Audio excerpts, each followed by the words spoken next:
Class 9th student. अब topic आता है Newton's law of motion.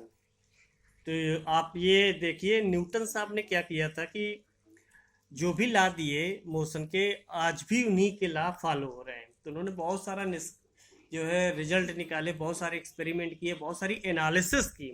Analysis करने के बाद जो है उन्होंने जो है 3 लॉ दिए। तो एक एक लॉ को हम डिस्कस करेंगे धीरे धीरे। Newton's has given 3 law to describe the motion of the body. कोई भी बॉडी अगर मोशन में है या रेस्ट में है, जिस पे भी है, क्या हो रहा है, न्यूटन साहब ने उसके विषय में 3 लॉ दिए।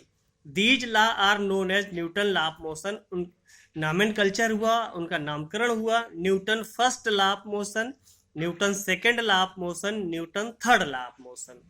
आगे चलते हैं Newton first law of motion में।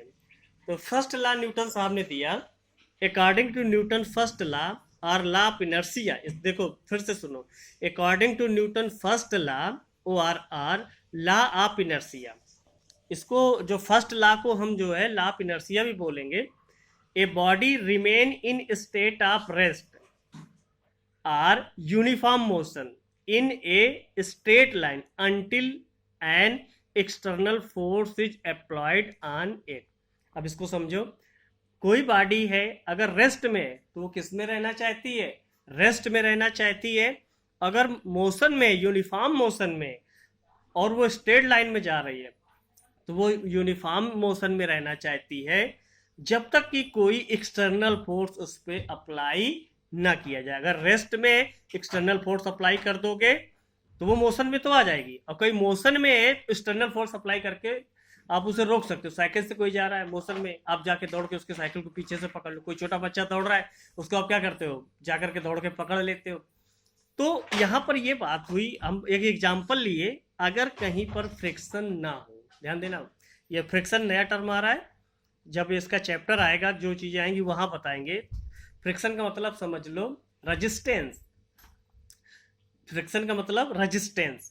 तो अगर कोई बॉडी रेस्ट में है तो वो रेस्ट में ही रहना चाहती है, और अगर कोई बॉडी मोशन में है तो वो मोशन में ही रहना चाहती है, जब तक कि कोई भी एक्सटर्नल फोर्स उस पर डिस्टर्बेंस ना करे। ये न्यूटन साहब ने कहा था। न्यूटन साहब ने कहा था कि अगर कोई बॉडी रेस्ट में है तो रेस्ट में ही रहना चाहती है, मोशन में है तो मोशन में ही रहना चाहती है, जब तक उस पर कोई भी एक्सटर्नल फोर्स अप्लाई ना हो। आगे कुछ और चीजें बोल करके इन्होंने समझाया। तो बेटा ये डेफिनेशन हो गई आपकी, a body remain in state of rest और uniform motion in a straight line until an external force applies on it.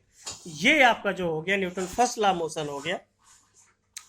उसके आगे भी थोड़ी सी चीजें बताई गई। To understand this statement, when you are standing in the state of rest, when the trolley suddenly start with a jerk.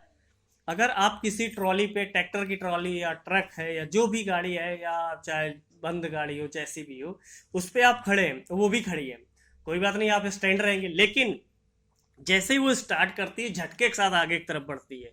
यहाँ तक कि बाइक में, साइकिल में, तो साइकिल में अच्छा एग्जाम्पल नहीं आ पाएगा, लेकिन बाइक में देखो, बाइक में अगर कोई चलाने वाला है और पीछे कोई व्यक्ति बैठा है और वो झटके से गाड़ी को उठाता है, तो क्या होता है कि पीछे जो बैठा हुआ है फ्री होल्डर आदमी, वो पीछे की तरफ गिर जाता है, जो बैक साइड में बैठा होता है। तो suddenly start with a jerk, your lower parts of the body comes immediately into the state of motion.